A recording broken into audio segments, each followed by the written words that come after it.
This is an administration for no other purposes, and so to wage a human war to gain freedom. We are used to thinking that evil looks like a monster, that it comes from the darkness with a knife in its hand and hatred in its eyes. But the most terrifying evil often comes differently. It comes with a smile, with hugs, with warm words about justice and love, about a new world where you will finally become needed. Imagine, you're tired of life, of poverty, of humiliation, of the fact that the system doesn't see you, and suddenly someone appears who looks you straight in the eyes and says, "I understand you. I won't abandon you. I'll make sure you're safe." Do you want to believe it? Because it's a chance, sometimes the last one.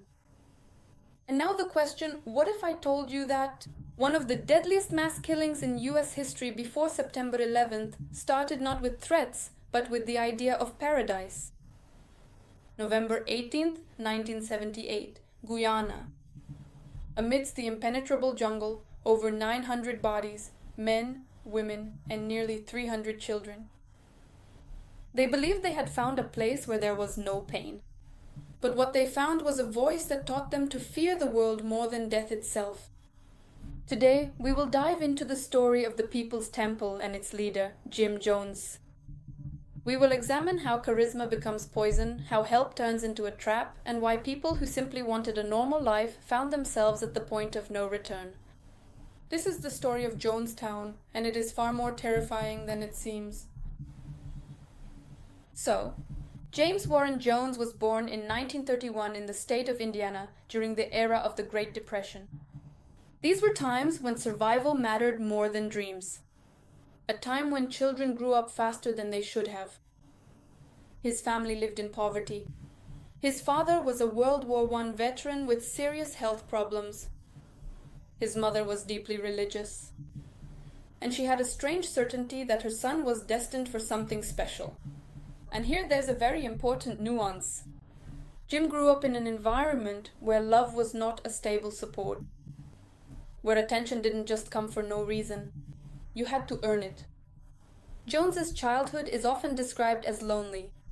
And loneliness is not just an emotion. It's a space where the need for control arises. When you can't control what adults do to you, you start to control at least something else, even if it's just the small world around you.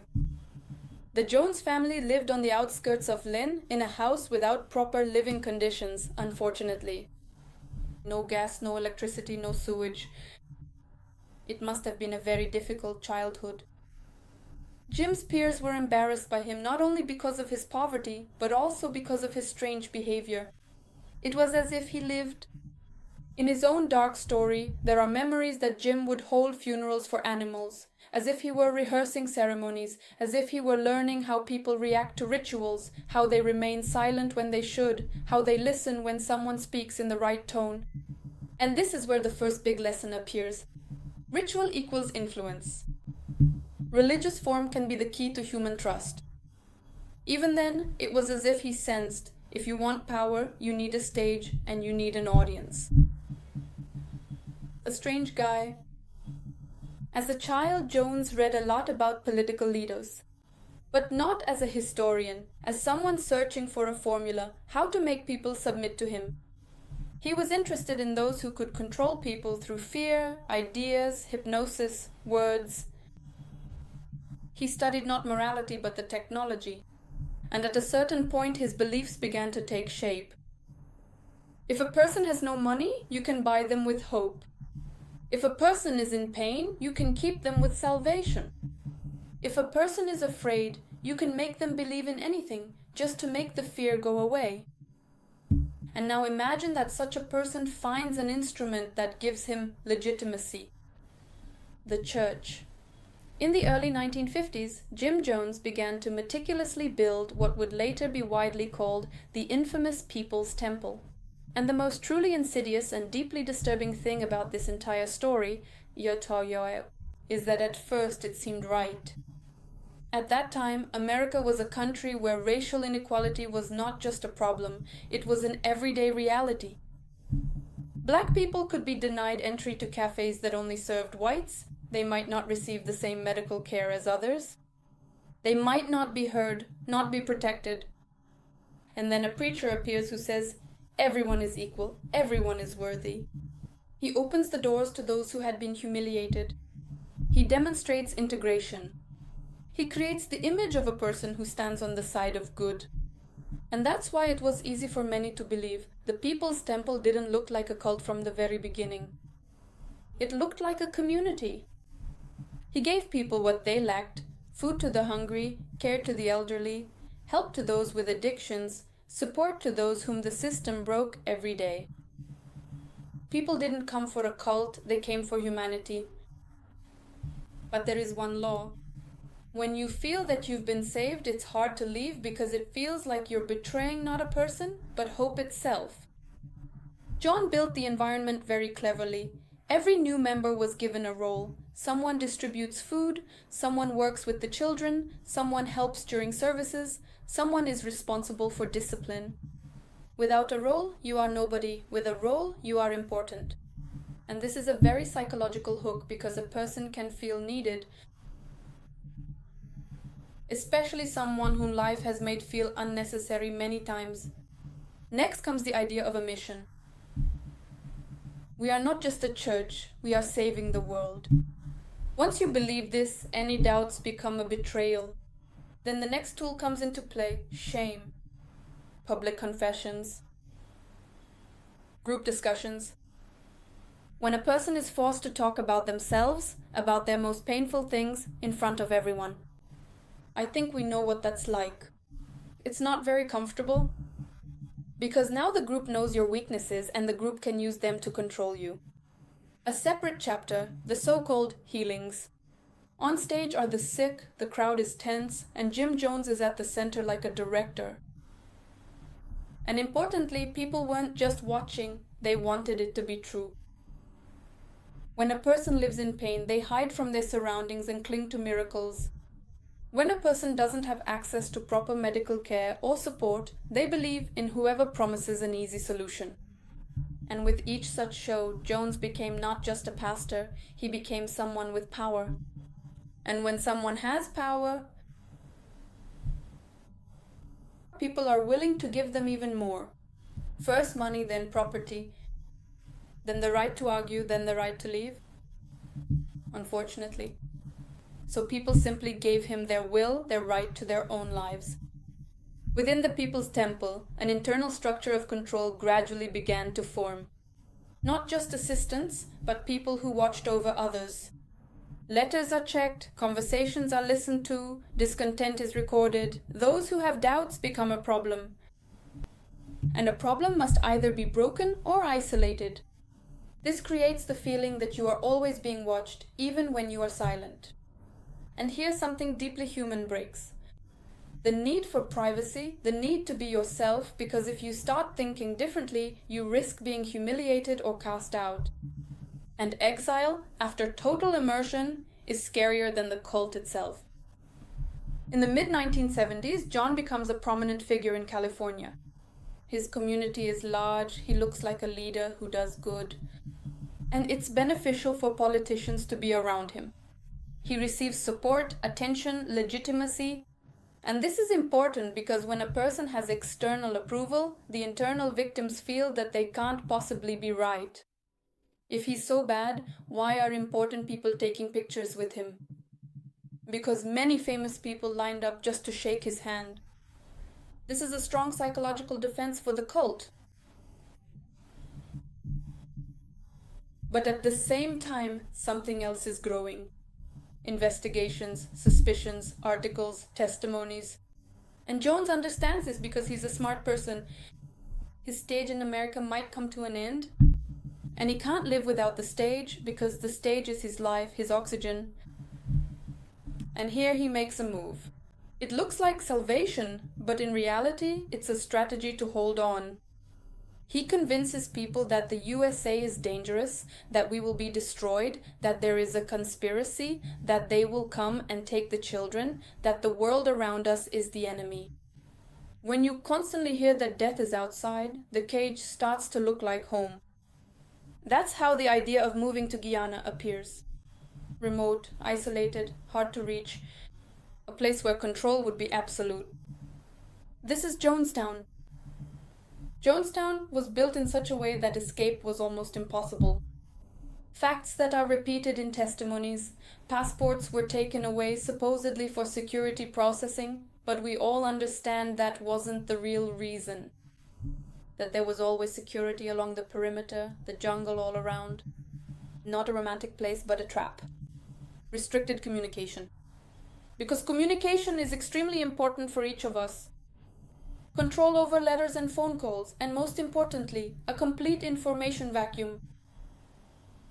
I'm really curious, could any of us now live in an information vacuum? Probably not.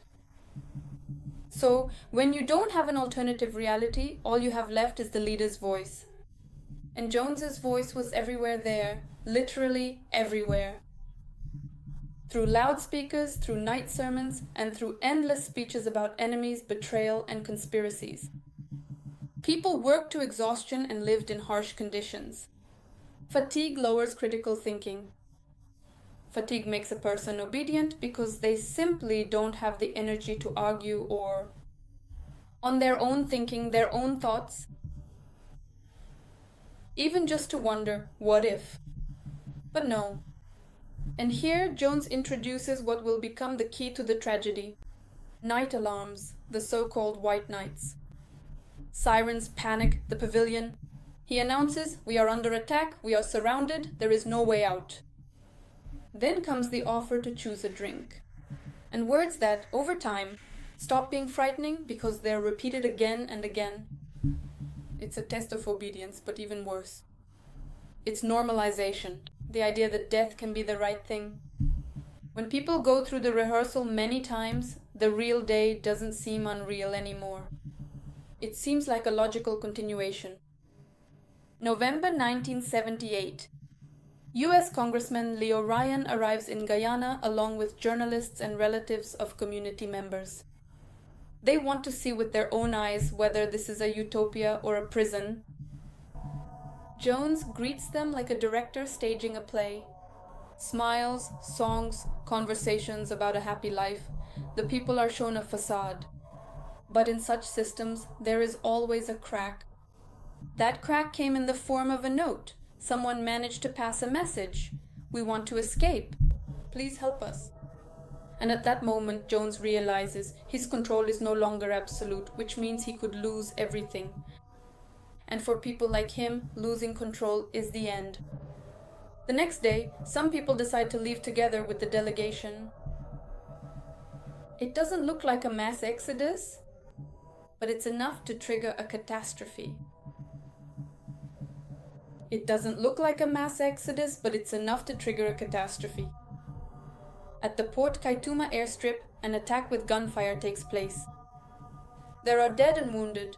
Among the dead are Congressman Leo Ryan himself and journalists. At this moment, Jones realizes this is the end. After this, the United States will not turn a blind eye. After this, they will come and take him away. And he makes an even more terrifying decision. If control can no longer be maintained, if you can't keep holding on and controlling everything around you, it must be ended forever. That same day, Jones gathers people in the main pavilion and leaves behind an audio recording. One of the most chilling documents of the 20th century. You can hear that not everyone wants this. You can hear voices trying to suggest another way. But the crowd is no longer a crowd. The crowd is a mechanism. And when the mechanism is in motion, it's easy to silence the individual. Jones talks about the enemies, about how they will come and torture, about how the children will be taken away, about how there is no way out. This is a classic manipulation trap, to create a future so terrifying that death seems like the lesser evil. Next comes the poison drink. And the most horrifying thing is that the children are the first. I'll say this carefully, but honestly, this is the moment when a cult stops being just an idea and becomes a machine of destruction.